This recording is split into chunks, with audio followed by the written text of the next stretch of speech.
We've arrived, long-winded way. I warm showered last night, so I stayed with a warm showers host. As I said, it's a website dedicated to hosting people that cycle, surfing with other cyclers. Excuse me.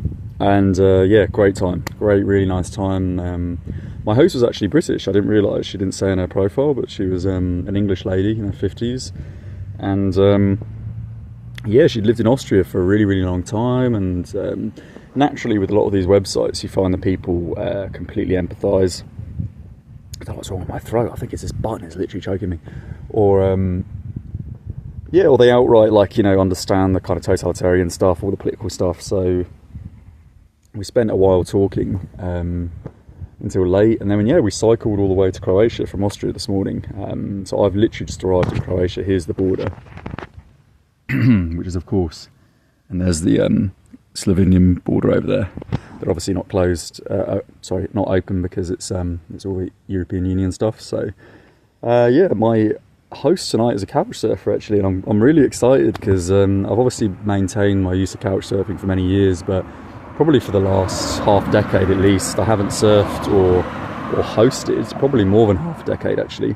I've just been using the events page to kind of create social meetups and stuff like that. So yeah, to get back into where I started actually, when I first started traveling, I was on more of a budget, so like I really just used couch surfing, and some of the greatest stories I've had are from using these hosting sites. And just once again, the example last night, you know, I rock up and the hospitality of this lady Louise, who's again English, living out in Austria.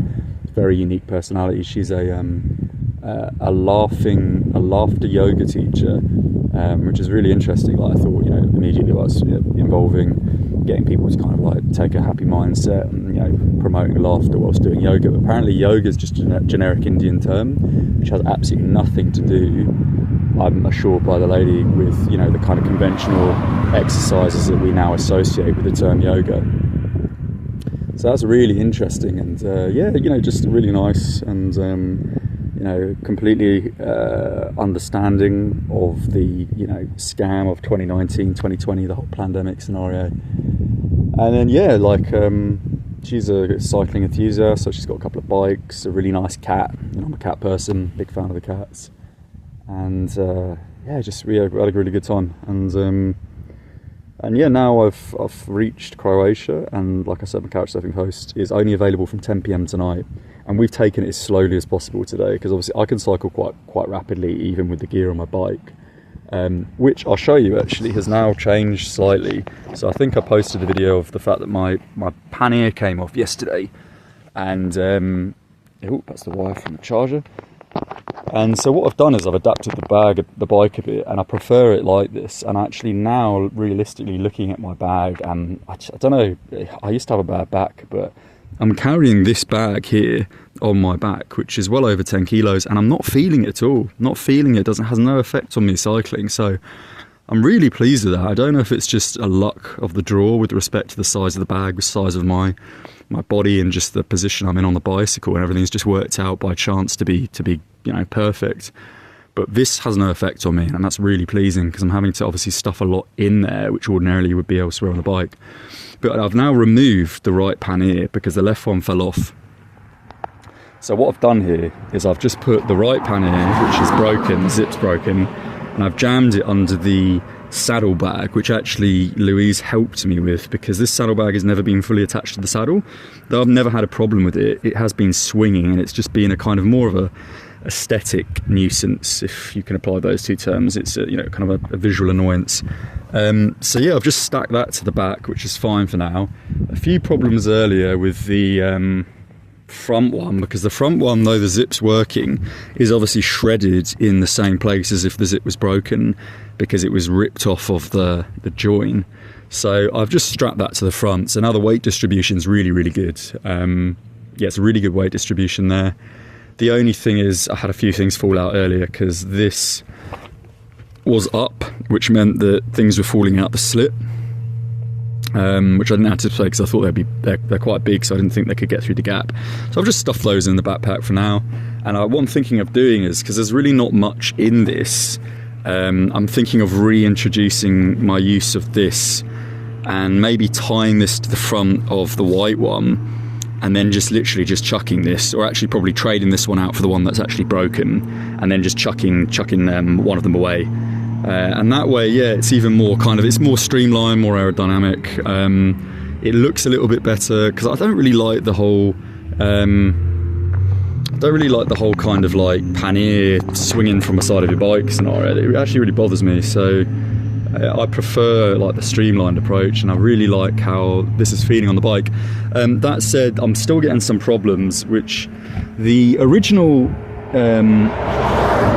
just checking the bike actually, the original knocking that was kind of going on, I do still think there's a problem with the chain. Louise has an issue with her bike, which is in the store right now, in that the gears have a problem changing, which requires a little bit of kind of tech support, if you like.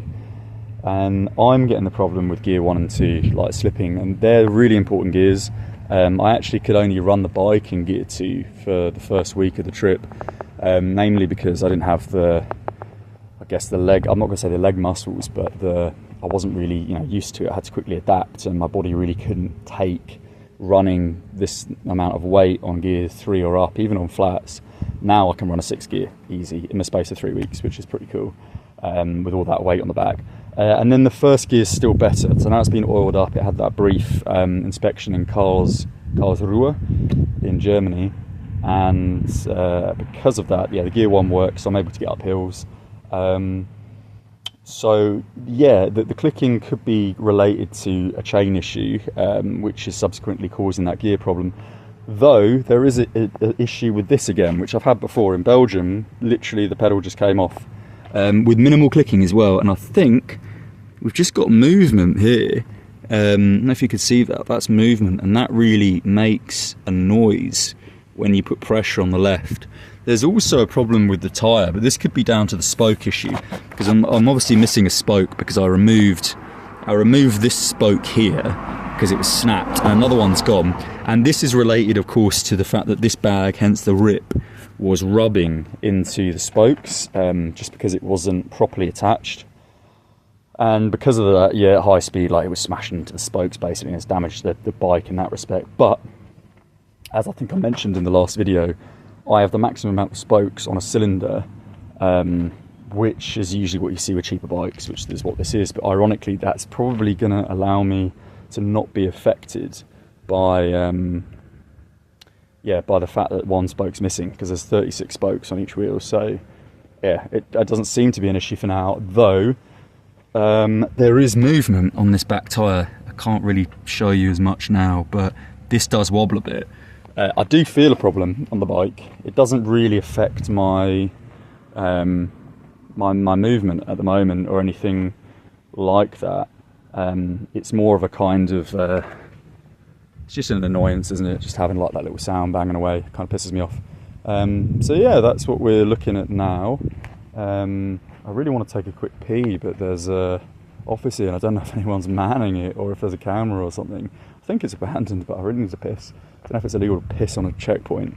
Though it could be a tick box as well. Like, how often do you get to take a wee on a Croatian border post? So yeah, that's what we're talking about right now. Sorry, I just got distracted by that car with security.